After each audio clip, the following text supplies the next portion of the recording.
combination of like the bike, the wheels and the classified technology for me is that perfect package of like the aero optimization, the integration of the three together to enable me to be like as efficient and therefore as fast on this course. And so when I was first riding parkour back in 2018, actually on this course when I did the Ironman here in Nice, I was on quite different wheels and also a very different bike. So looking forward to seeing how much faster I go this time. Yeah, obviously the main difference now is that we're on disc brake wheels. On a course like this, actually on the descents is really important, having the disc brakes and that stopping power. The other big difference now is also having the classified power shift in the hub. So like the parkour disc is the only disc wheel that you can get that in. So having like the aero ability of the disc wheel alongside the kind of efficiency gains of the classified power shift means that I've got like a really good wheel set that handles really well, that is also set up for the best aero gains. Generally for me, I'm pretty comfortable on deep sections and in the wind, so actually I'm usually just going for what's the fastest wheel set.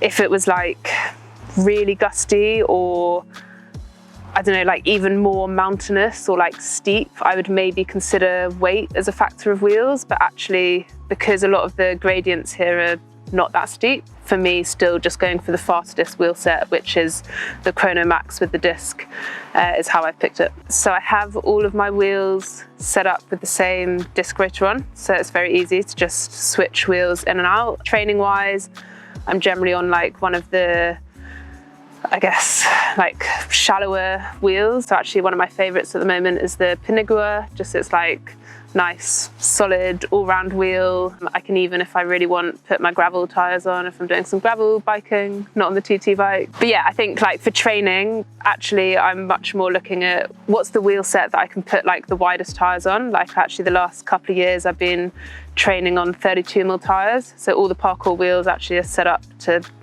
be wider and like optimized for those wider tires. So yeah, I'm either on like the Strada or the Pinigua for my training. No, I definitely don't see a speed disadvantage for wider tires. Like obviously there's a limit, like if I went up to like 40 mils, but yeah, like I wouldn't race on 32s just because I've had all the testing results from the parkour team and they're not the fastest. But so there's like maybe a tiny disadvantage, but you know, from racing on like 28s, which generally is the best optimized for the parkour wheels, that like there's no disadvantage to going that wide. So first impressions riding on this course, like I guess yeah, this course, which is a more technical course, with the classified and power shift technology. For me, one of the biggest advantages of that power shift technology is the ability as you're coming in and out of climbs to just have that instant shift under load. So like you're not losing any time as you're like going up the gears or trying to shift into your bigger ring.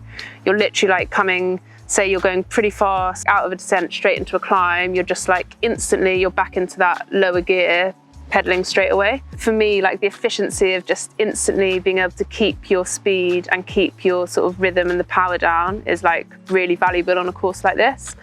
And I think that then combined with having the stability of the wheels, you're not at any time feeling, oh, a little bit unsafe or like, oh, I've got to be nervous and brake here. Like you've got the ability to put down the power with the power shift technology and then the stability of the wheels to take you down. We're quite used to it in England of having pretty terrible roads. The roads are better here, but they're still not like the smoothest. I wouldn't say it's like some of that prime Mallorca roads that you get. Having the parkour wheel set that is kind of built to go on roads like that to make the ride way smoother, especially because you've got like the optimization for the slightly wider tires. It just means that your body's not absorbing as much kind of shock from the road. You've got that smoother ride.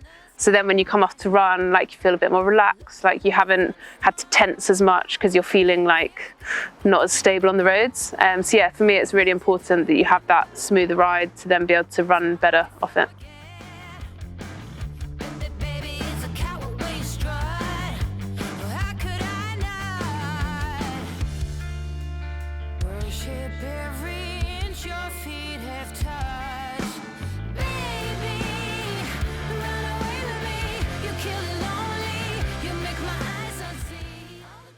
So before I was using the classified technology, I actually did quite often ride one by, but I would just compromise.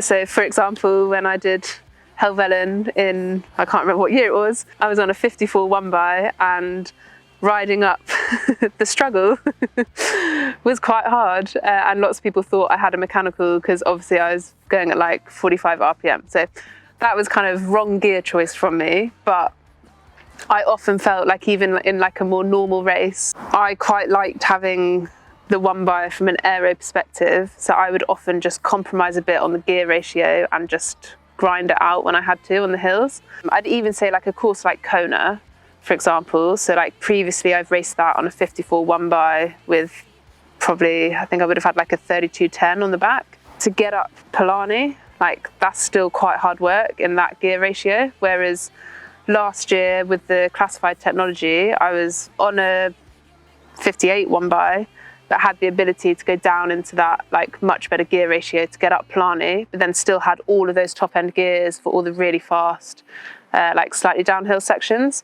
So I think for me it gives like that much better gear ratio options and like range that you have whilst not compromising on the aero. And then I think the other thing I found with it is just in how you ride a course, like I think particularly a rolling course, like that efficiency to just be able to get straight back up into like say you've like come over the top of a hill and you're cresting over the hill, you can just be like straight back into the bigger gear ratio and just keep your pedaling and keep the power down. So you can like shift under load, it won't drop your chain, it's not gonna like suddenly click you up and down a few gears, so you can just always keep that power down and therefore like keep your speed better.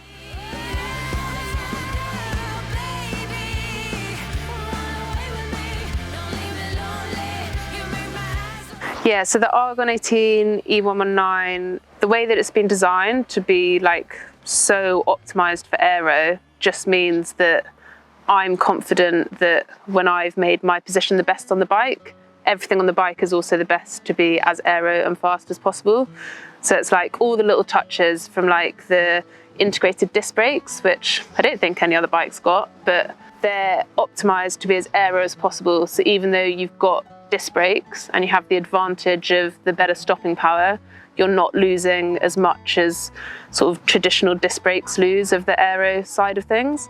Then I think other things, like again, like just like the shape of the handlebars to be as aero as possible, but they're also like comfortable and they feel good and they give stability. The integrated storage, so again, like I can carry all my spares inside the frame. So that's one less thing for me to think about of, oh, where am I going to put another bottle or something else? And then stuff like the integrated bento box on the top is where I keep the handlebar unit for the classified power shift system, which otherwise I'd have to like find somewhere else to attach that on. So yeah, for me, the fact that it's just so optimized for aero just gives me the confidence that I'm going to be as aero as possible and just the speed. So now that I'm into my third year of riding it, I've done a fair bit of testing, like both in the wind tunnel, on the velodrome, and just I guess out and about training to look at sort of slightly different positions, and also just looking at what is the best optimization for me and kind of my setup. I've probably changed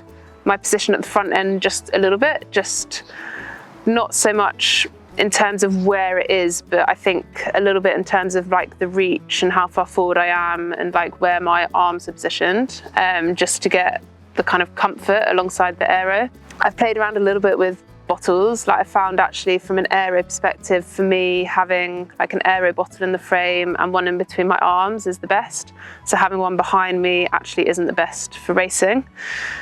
But now that I'm on, I've brought in some new rules about bottles down the front. I might have to change that because the aid stations aren't usually long enough to actually pick up and put in and do all that. But that's a different different issue. Mainly I've just played around a little bit with like saddle height, the front position, and where I put my bottles. So the handling of the bike, for me, it doesn't feel like a TT bike. Like it feels way more like a road bike on this kind of hilly course. It climbs really well. You feel like the power transfer as you're like pedaling is really efficient. And then on the corners coming downhill, yeah, like to me, it feels way more like a road bike than a TT bike.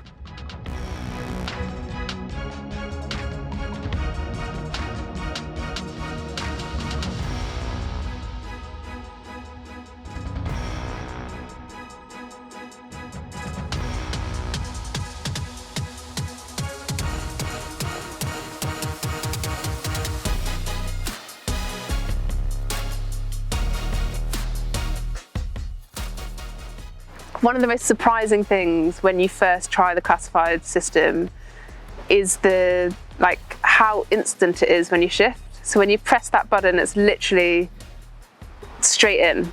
Even though a lot of the other gear system, like with SRAM or Di2, it's relatively quick, but not when you're going from big ring to little ring. Whereas this, you're just straight into it.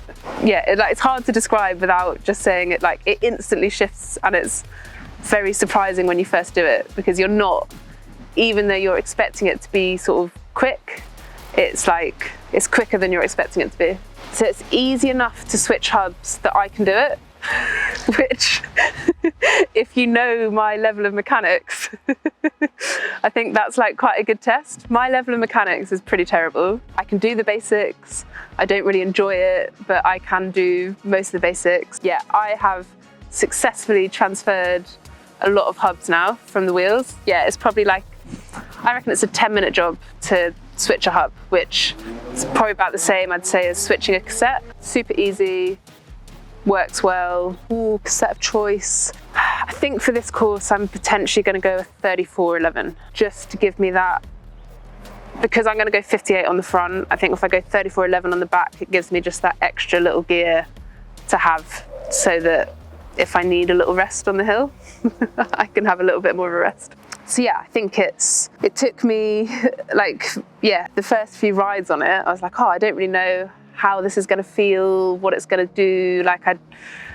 I didn't really realise how much better it would be. I think I was like, oh, it's just quite a cool bit of kit. And then I rode it and I was like, oh no, this actually makes a massive difference, especially on those kind of rolling courses where you can just keep the power down and keep that speed up. Excitingly, we now have the double shifter. I've now got one shifter at the bottom of my aero bar of the extension, and then I've got one on my handlebar unit as well. That gives me the ability to kind of shift from wherever, whereas before, when it was just the one unit, I had it on the underside of my extension.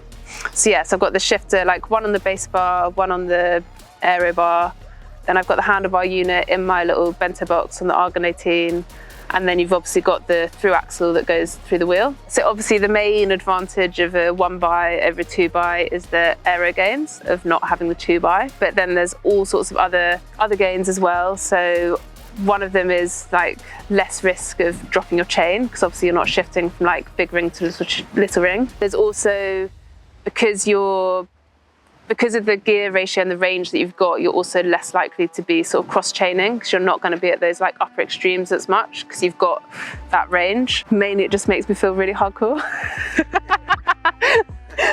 It gives me that extra confidence boost that when I'm on the start line and I've got a big dinner plate. For me, actually just knowing that I've got that bigger range of gears, but I've still got the aero gains, definitely, it's a bit like all the other kit together.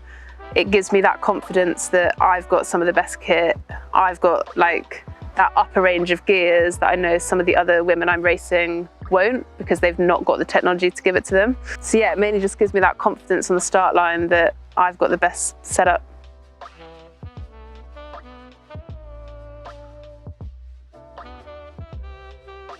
I've got all the bikes. Currently have a Sum, which I've been using as my winter bike, which is just really good road bike. Again, it's handles really nicely, it's light, it climbs well. One of my other favourite bikes is my Dark Matter, which is the gravel bike. Again, that's been set up to kind of do any kind of gravel riding, so it's got massive clearance, so you can put really wide tyres on it if you want to, so you can do some of the slightly more mountain bikey gravelling. But also it's set up to have loads of different bottle positions on it, so you can do some of the ultra enduro gravel rides as well and have 5 different bottles on the bike and add lots of different bits wherever you want it.